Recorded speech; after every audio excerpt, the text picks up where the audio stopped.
Na maior parte das vezes que viemos adorar o Senhor, queremos de Deus uma resposta, não porque Ele tem a obrigação de dar, não é um pedido impositivo, mas é uma necessidade até para não errarmos, para continuarmos agradando Ele, para termos certeza de que estamos no caminho certo, fazendo a coisa certa, sobretudo quando nós passamos a entender que tudo que temos na nossa vida e que tem dado certo é obra e graça de Deus. Então não queremos caminhar sem essa presença, não queremos caminhar sem o seu conselho, não queremos caminhar sem sermos guiados pelo som da sua voz. Às vezes entramos em dilemas profundos, pela dificuldade de reconhecer se é a nossa vontade, se é a vontade de Deus, se é o uso da nossa razão, da nossa consciência, e se na verdade Deus quer uma ação de fé. E se quando quer uma ação de fé, se estamos caminhando para onde Ele está apontando, ou se estamos sendo ousados demais e podemos errar, talvez sendo guiados pela vaidade, pelo ego, de querer viver algo grande, de querer contar um milagre extraordinário, quando tudo isso precisa habitar na tricotomia do nosso ser, né? Carne, alma, espírito. É difícil fazer com que os três estejam o tempo todo em harmonia. Então essas dúvidas deixam a gente atordoado, deixa a gente com a mente confusa, deixa a gente angustiado. Alguns aqui lutam contra crise de ansiedade, síndrome do pânico, gastrite nervosa. Alguns aqui estão perdendo cabelo, perdendo tempo, perdendo dias, porque querem fazer e têm até disposição para fazer, mas estão aguardando de Deus um aval. E não que seja bom estarmos paralisados, mas melhor do que tomar um caminho errado é decidir andar para onde Deus quer. Deus não perde tempo, Deus não perde viagem. Enquanto eu ministro aqui, Deus fala comigo, porque muitos corações estão ansiosos, mas não é porque tem pressa de que Deus faça, é porque se sentem num estado de letargia profunda por não saberem o que agir, o que fazer, já que alguns aqui já alcançaram a maturidade da fé e entenderam que não querem mais usar o seu tempo para errar, não querem mais usar o seu tempo para tentar. E é tão bom quando a gente alcança esse nível de maturidade. Por quê? Porque você começa a ver outros andando, outros correndo, enquanto você aprende a esperar.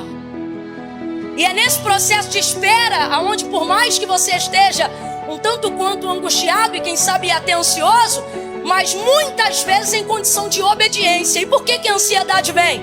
Porque você não está esperando com paciência, mas ainda assim está esperando.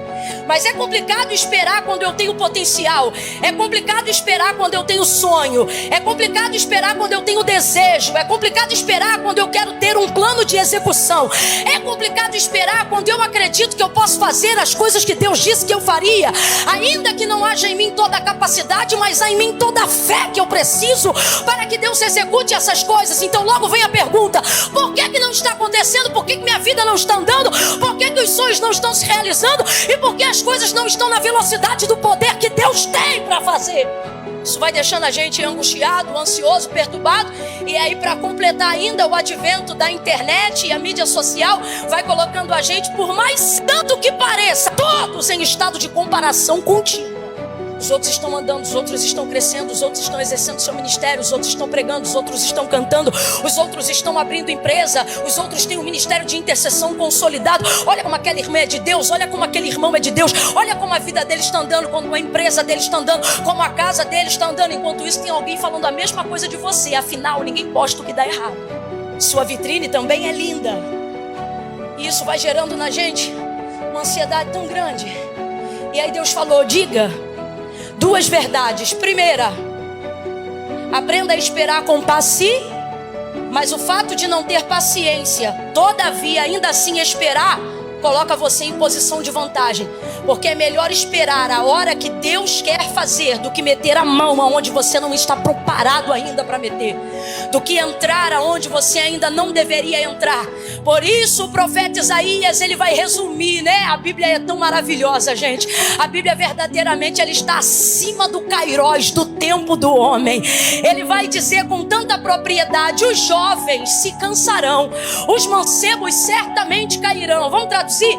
Os jovens vão querer velocidade, e na paixão e na força da sua vida e da sua carne, vão meter a mão, vão meter as próprias forças, vão ir com o peito, com a raça. Afinal, esse é o vigor da mocidade. Só que eles vão se cansar. Por quê?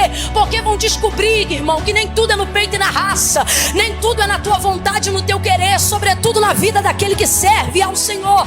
Aí ele diz assim: e os mancebos certamente se fatigarão. Em outras versões dirão: certamente cairão.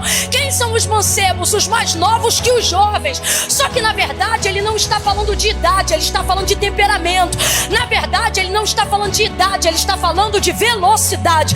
Na verdade ele não está falando de idade, ele está falando de quem tem pressa. Ele está dizendo de quem quer alcançar resultados rápidos. Ele está dizendo de quem por imaturidade não tem condições de esperar. Então ele vai resumir isso no vigor da juventude, da mocidade, e vai dizer: os jovens certamente se cansarão, os mancebos certamente cairão. Mas ele continua o texto e ele diz: mas os que esperam, mas os que esperam no Senhor renovarão as suas forças. Ele está dizendo: quando eu não te sento, eu não estou te mandando parar, eu estou te mandando esperar. Quando você espera, você está confiando em mim. Não diga que não está acontecendo nada só porque você não está fazendo nada. Jesus disse: eu vou para o meu Pai, porque meu Pai trabalha e até agora eu também trabalho. Deus está dizendo: ei, você pode esperar. Quem não espera sou eu. Eis que não tosquenejará nem dormitará o guarda de Israel. O Senhor é quem te guarda. O sol não te molestará de dia, nem a lua de noite. O Senhor guardará a tua alma, Ele guardará a tua entrada e a tua saída, desde agora e para sempre. Camila, eu não entendi. Vai entender agora. Deus está dizendo: você pode descansar. Quem não descansa sou eu. Eu sou ancião de dias, Pai da eternidade. João, quando tem a revelação do Cristo glorificado no Apocalipse, ele tem a alusão de um Deus que não tem pálpebras. Jeremias olha para ele e diz: seus olhos são como chama de fogo. Isaías o vê e também diz: olhos como chama de fogo. Ezequiel vê uma roda com vários olhos que não fecham e também os assemelha como chama de fogo. Daniel tem a revelação das 70 semanas e vê o Filho do Homem com olhos como chama de fogo, ainda que não saiba que é ele. João é arrebatado na ilha de Patmos e vê, e ele diz: e eu vi, e os seus olhos eram como chama de fogo. Não entendi. É a alusão de um Deus que não tem pálpebras, por isso ele não pisca, não tosqueneja, não se cansa. Está cansado porque não está confiando, está esgotado porque não está descansando. Deus está dizendo: eu cumpro o meu plantão direitinho. É você que não está entendendo a necessidade de esperar. É você que não está entendendo que esperar e não fazer nada não é a mesma coisa. Veja uma pessoa parada no ponto de ônibus. Ela está sem fazer nada? Provavelmente está indo para o trabalho, está voltando para a escola, sei lá, para algum lugar. Ela tem destino, ponto de partida e de chegada. Só que quando você vê, ela está ali parada. A impressão que você tem é que ela não está fazendo, mas ela está. Bota ela na hora errada para ver se ela pega o ônibus. O que é momento de espera? É aguardar a hora para não perder o propósito, o ônibus, o destino, o caminho, a vocação, o que Deus te confiou.